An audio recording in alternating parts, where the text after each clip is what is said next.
Hello to everyone. Welcome to KCA, that is Kukreja commerce academy. So guys, I am Rita Rani. So मैं यहाँ पर आप लोगों के साथ में अकाउंटिंग की PYQ सीरीज को कंटिन्यू कर रही हूँ. ये हम लोगों के पास में UGC नेट कॉमर्स के जून 2014 के कॉमर्स के PYQs को मैं यहाँ पर आप लोगों के साथ में कवर कर रही हूँ. सो स्टार्ट करते हैं हमारे फर्स्ट क्वेश्चन के साथ में.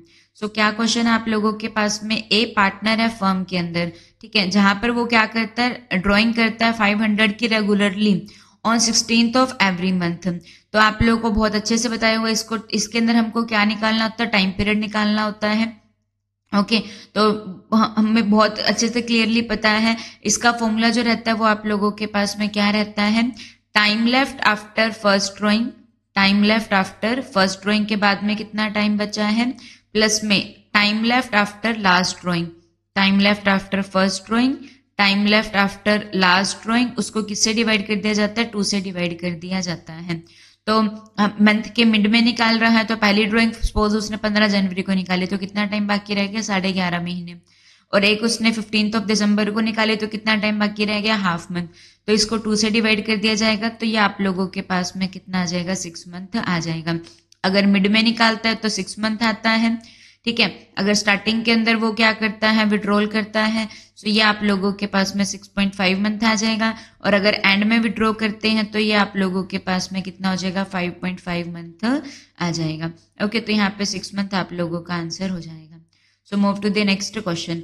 Subsequent expenditure that extend the useful life. तो एक्सपेंडिचर किए जाते हैं जो क्या करते हैं, यूजफुल लाइफ को एक्सटेंड करते हैं, जो क्वालिटी ऑफ आउटपुट होता है उसको इंप्रूव करते हैं, और हमारी कॉस्ट को क्या करते हैं, कम करते हैं, beyond their originally estimated level. तो जो हमारी यूजफुल लाइफ को एक्सटेंड करते हैं वो एक्सपेंडिचर क्या कहलाते हैं, कैपिटल एक्सपेंडिचर हम लोगों के पास में रहते हैं. क्लियर हो गया. तो ये क्या रहता है, कैपिटल एक्सपेंडिचर होते हैं. ओके तो जो बिजनेस लेवल को क्या करने के लिए होते हैं, मेंटेन करने के लिए होते हैं, वो आप लोगों के पास में क्या रहते हैं, रेवेन्यू एक्सपेंडिचर होते हैं. और जो इंप्रूव के ऊपर फोकस करते हैं वो क्या होता है, कैपिटल एक्सपेंडिचर होते हैं.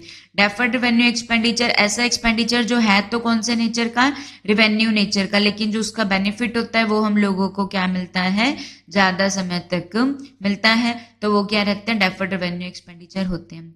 नेक्स्ट क्वेश्चन, मार्जिनल कॉस्टिंग की जो टेक्निक होती है, मार्जिनल कॉस्टिंग क्या होती है, जहां पर हम लोग क्या करते हैं, जो टोटल कॉस्ट होते हैं प्रोडक्ट की, उसके अंदर केवल हम लोग किसको इंक्लूड कर कर चलते हैं, ओनली हम लोग यहाँ पे किसको इंक्लूड कर कर चलते हैं, वेरिएबल कॉस्ट को इंक्लूड कर कर चलते हैं. केवल किसके ऊपर फोकस करते हैं, प्रोडक्ट की कॉस्ट में वेरिएबल कॉस्ट के ऊपर हम लोग क्या करते हैं, फोकस करते हैं. सो ये आप लोगों को हेल्पफुल होती है मेक और बाय डिसीजन में, प्रॉफिट प्लानिंग में, शटडाउन डिसीजन में. तो ये सभी में आप लोगों को हेल्प करती है. मार्जिनल कॉस्टिंग जो होती है वो मेक और बाय डिसीजन में, प्रॉफिट प्लानिंग में, शटडाउन डिसीजन, इन सब में क्या करती है, हेल्प करती है. Okay so move to the next question. Which one of the following is not a feature of budgetary control. तो बजटरी कंट्रोल क्या होता है, जहां पे क्या किया जाता है, एक बजट बनाया जाता है, ठीक है. जो बजट होता है वो हम लोग क्या करते हैं, बजट जो रहता है ये आप लोगों के पास में क्या होता है, एक क्वांटिटेटिव प्लान होता है जो हम लोग क्या करते हैं, अपने फ्यूचर के लिए बनाते हैं. ये क्या रहता है, क्वांटिटेटिव प्लान होता है. बजट जो होता है वो फ्यूचर के लिए बनाया जाता है, पास्ट पीरियड के बेसिस के ऊपर हम लोग बजट को बनाते हैं.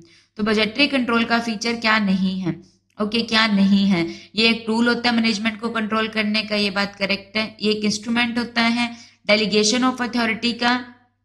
ये आप लोगों के पास में ये स्टेटमेंट होती है बजट की और फोरकास्ट की. बजटरी कंट्रोल, बजटरी कंट्रोल में हम लोग क्या करते हैं, कंट्रोल करते हैं. हम लोग क्या करते हैं, सबसे पहले क्या करते हैं, अपने जो बजट होते हैं उसको हम लोग क्या करते हैं, सेट करते हैं. फिर जो हम अपनी एक्चुअल परफॉर्मेंस होती है उसको हम लोग क्या करते हैं, मेजर करते हैं. फिर हम लोग क्या करते हैं, जो भी हमारी एक्चुअल परफॉर्मेंस होती है उसको हम लोग क्या करते हैं, मेजर करते हैं. और उसके बाद में क्या करते हैं, कंपेयर करते हैं बजट के साथ में. तो एक टूल होता है कंट्रोल करने का, एक इंस्ट्रूमेंट होता है डेलीगेशन का, एक इंस्ट्रूमेंट होता है परफॉर्मेंस को इवेल्युएट करने का.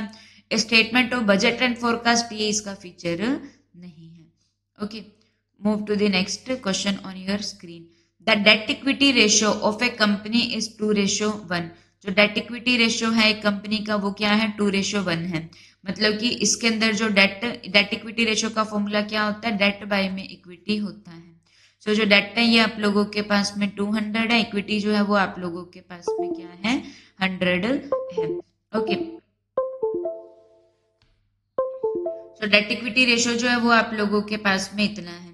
तो अगर क्या किया जाएगा, एक इक्विटी शेयर को इशू किया जाएगा, इक्विटी शेयर को इशू कर दिया तो आप लोगों के पास में क्या हो जाएगा।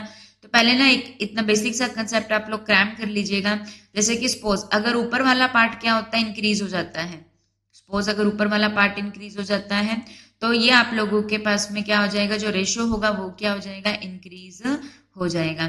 क्लियर हो गया। अगर ऊपर वाला पार्ट बढ़ता है, अगर नीचे वाला पार्ट बढ़ता है, सपोज ये आप लोगों के पास में कितना है 200 बाय में 100 है ना, तो यहाँ पे आप लोगों के पास में क्या हो जाएगा कि अगर नीचे वाला पार्ट ये अकेला बढ़ता है, सपोज ये वो डिपेंड करेगा कितने से बढ़ता है, तो यहाँ पे सेम नहीं है ना, तो हम लोग ये नहीं कर सकते। तो यहाँ पे देखते हैं हम लोग issue of equity share, equity share को इशू किया गया है। तो इक्विटी शेयर को इशू किया मतलब कि नीचे वाला पार्ट बढ़ गया। तो यहाँ पर हम लोगों के पास में क्या होगा, डेट इक्विटी शेयर है। तो अगर आप लोगों के पास में क्या हो जाता है, नो चेंज इन रेशियो होगा, रिड्यूस द रेशियो होगा, नो चेंज इन रेशियो या फिर रिड्यूस द रेशियो आप लोगों के पास में हो जाएगा। तो अगर हम लोग क्या करते हैं, इक्विटी शेयर्स को क्या कर रहे हैं, इशू करते हैं, तो उससे क्या हो जाएगा, जो नीचे वाला पार्ट है वो आप लोगों का क्या हो जाएगा, बढ़ जाएगा। तो नीचे वाला पार्ट बढ़ने से, जैसे कि सपोज अगर 100 का भी इशू किया तो ये आप लोगों के पास में 200 बाय में 200 हो जाएगा। तो जो रेशियो रहेगा ये क्या हो जाएगा, 1:1 हो जाएगा। जो रेशियो होगा वो क्या हो जाएगा, डिक्रीज हो जाएगा। ओके, तो जो रेशियो होगा वो क्या हो जाएगा, रिड्यूस हो जाएगा। तो ये एलिमिनेट कर दो, ये एलिमिनेट कर दो। Cash receive from debtor, debtor से कैश रिसीव हो गया, तो दोनों ही आप लोगों के पास में क्या है, करंट एसेट्स है। कैश आ गया, करंट एसेट बढ़ गई, डेटर चले गए, कैश करंट एसेट कम हो गई। तो इसका कोई भी इम्पैक्ट नहीं पड़ेगा डेट और इक्विटी के ऊपर, क्योंकि ये दोनों नॉन करंट से रिलेट करती हैं और ये करंट अकाउंट से रिलेट करते हैं, और वैसे भी इसका कोई भी इफेक्ट नहीं पड़ेगा। तो इसमें क्या आ जाएगा, नो चेंज इन रेशियो आ जाएगा। तो या तो थर्ड कनेक्ट हो जाएगा या फर्स्ट कनेक्ट हो जाएगा, तो डी भी कैंसिल होकर ऑप्शन नंबर बी आपका आंसर हो जाएगा। जब डिबेंचर की रिडम्पशन कर दी जाएगी तो जो रेशियो होगा वो क्या हो जाएगा, रिड्यूस हो जाएगा। ठीक है, क्योंकि देखो 200 बाय में 100 है और डिबेंचर को कम कर दिया, तो सपोज ऊपर वाला पार्ट कम कर दिया तो भी रेशियो क्या हो जाएगा, 1:1 रिड्यूस हो जाएगा। गुड्स को क्रेडिट पे खरीदा गया तो इसका रेशियो के ऊपर कोई इम्पैक्ट नहीं पड़ेगा। Next question on your screen. What is the underlying concept that support the immediate recognition of an estimated loss? ये क्या कहता है कि जो लॉस होने वाले हैं उसको क्या कर लिया जाएगा, साथ के साथ हम लोग क्या कर लें, एस्टिमेट कर लें। फ्यूचर में होने वाले प्रॉफिट को क्या कर दो, इग्नोर करना है, प्रॉफिट को एंटिसिपेट नहीं करना, लेकिन जो लॉसेस है उसको पहले से ही कंसीडर करके चलना है। सो ये आप लोगों के पास में क्या आता है, प्रोविजन जो हम लोग बनाते हैं वो इसी के अंदर बनाते हैं। तो ये आप लोगों के पास में प्रूडेंस कंसेप्ट के अंदर आता है, या फिर हम लोगों के पास में किस में आता है, कंजर्वेटिज्म कंसेप्ट के अंदर आप लोगों के पास में आता है। ओके, कंसिस्टेंसी कंसेप्ट क्या कहता है, ये क्या कहता है कि सिमिलर मेथड को क्या करना है, फॉलो करना है। ओके, सेम मेथड को हम लोगों ने मैच फॉलो करना है। मैचिंग कंसेप्ट क्या कहता है, पर्टिकुलर ईयर के एक्सपेंसेस को पर्टिकुलर ईयर के रेवेन्यू के साथ मैच करना है। यहाँ पे प्रूडेंस कंसेप्ट में आता है। सब्सटेंस ओवर फ्रॉम, इसका एक क्वेश्चन आता है, जो होल्डिंग कंपनी और सबसी कंपनी होती है वो मिलकर एक कंसोलिडेटेड फाइनेंशियल स्टेटमेंट बनाती है, वो इसके अकॉर्डिंग बनाती है। Okay, next question on your screen, which is not the limitation of budgetary control, की लिमिटेशन क्या नहीं है। सो बजटरी कंट्रोल जो होता है ये आप लोगों के पास में क्या बताया था मैंने अभी, बजट को सेट किया जाता है, फिर हम लोग अपने एक्चुअल परफॉर्मेंस को मेजर करते हैं, कंपेयर करते हैं, डेविएशंस को फाइंड आउट करते हैं। सो क्या लिमिटेशन नहीं है, बजट जो होता है वो फोरकास्ट के ऊपर बेस्ड होता है, जो ट्रू नहीं होती है। सो ये आप लोगों के पास में क्या हो जाएगा, ये तो लिमिटेशन है। ओके, क्योंकि फोरकास्ट और फोरकास्ट ट्रू नहीं है तो ये तो लिमिटेशन है। इंस्टॉलेशन और ऑपरेशन कॉस्टली होता है, ये भी लिमिटेशन है। बजट एक टूल है मैनेजमेंट का and not a substitute of management, तो ये भी एक क्या है, लिमिटेशन है कि वो एक टूल है, जस्ट मैनेजमेंट को कंप्लीट सब्स्टिट्यूट नहीं कर रहे हैं। Management do not pin point the lack of efficiency और द प्रेजेंस ऑफ इट, ये बात आप लोगों की क्या है, सही है कि जो मैनेजमेंट है वो ये ट्रू बात बता रहा है। ओके, कि जो मैनेजमेंट है वो एफिशिएंसी को नहीं बताता है। ठीक है, तो ये आप लोगों के पास में क्या हो जाएगा, इसकी लिमिटेशन नहीं है कि जो मैनेजमेंट होती है वो लैक ऑफ एफिशिएंसी के बारे में नहीं बताता है या उसकी प्रेजेंस के बारे में नहीं बताता है।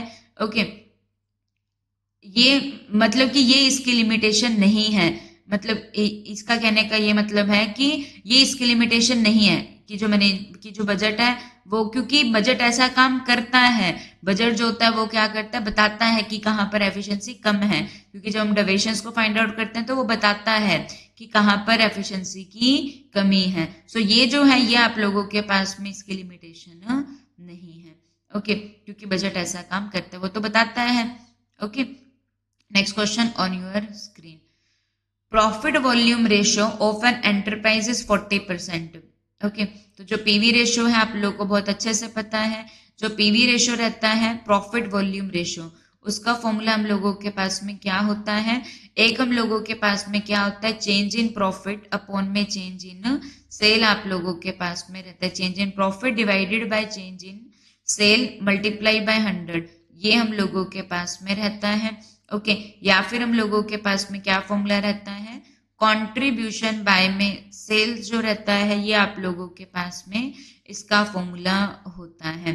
ओके जी, पीवी रेशियो का फॉर्मूला होता है। सो जो पीवी रेशियो है वो कितना है, 40% है।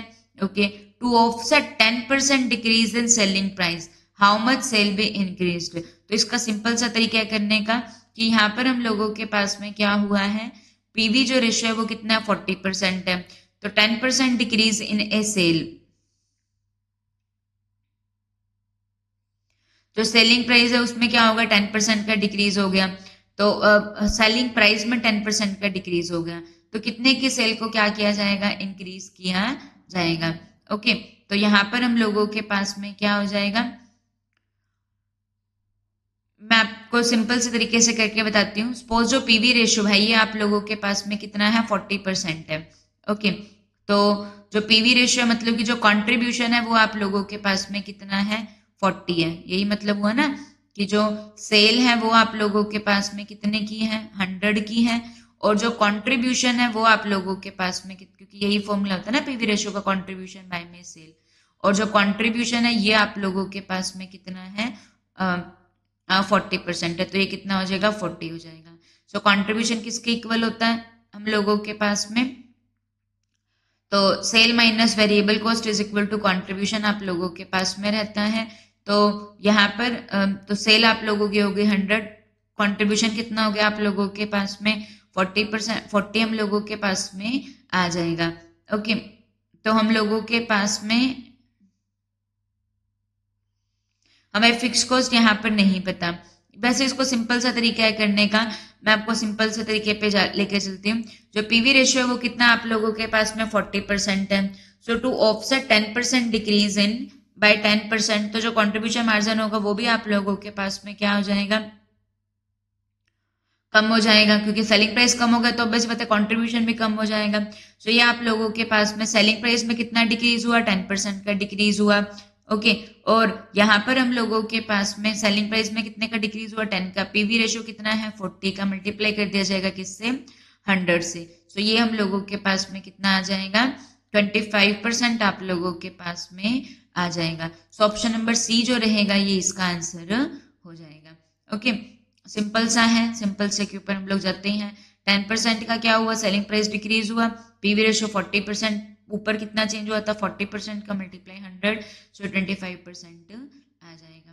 Next question, responsibility accounting aims to, responsibility accounting क्या होता है, जहां पर हम लोगों के पास में तीन या चार तरीके के रिस्पॉन्सिबिलिटी सेंटर होते हैं, investment centre, cost centre, profit centre, revenue centre. मतलब कि हर एक जो सेंटर है वो अपने काम के लिए रिस्पॉन्सिबल है, इन्वेस्टमेंट अपने के लिए, कॉस्ट अपने के लिए, प्रॉफिट अपने को ध्यान में रखते हैं, रेवेन्यू। तो रिस्पॉन्सिबिलिटी अकाउंटिंग क्या एम करता है, इंश्योर करता है कि मैनेजमेंट को पनिश किया जाएगा अगर गलत चीजें गलत चल जाती है। इंश्योर करता है कि जो कॉस्ट है वो रिस्पॉन्सिबिलिटी है मैनेजर की, ये कॉस्ट को एलोकेट करता है, कॉस्ट को रिड्यूस करता है। तो ये आप लोगों के पास में क्या हो जाएगा, रिस्पॉन्सिबिलिटी अकाउंटिंग का एम क्या होता है, ये क्या करता है, इंश्योर करता है कि जो कॉस्ट है वो क्या है, स्पेसिफिक मैनेजर की रिस्पॉन्सिबिलिटी है। So this is for today's session. Hopefully you clear all the things. So thank you so much to everyone.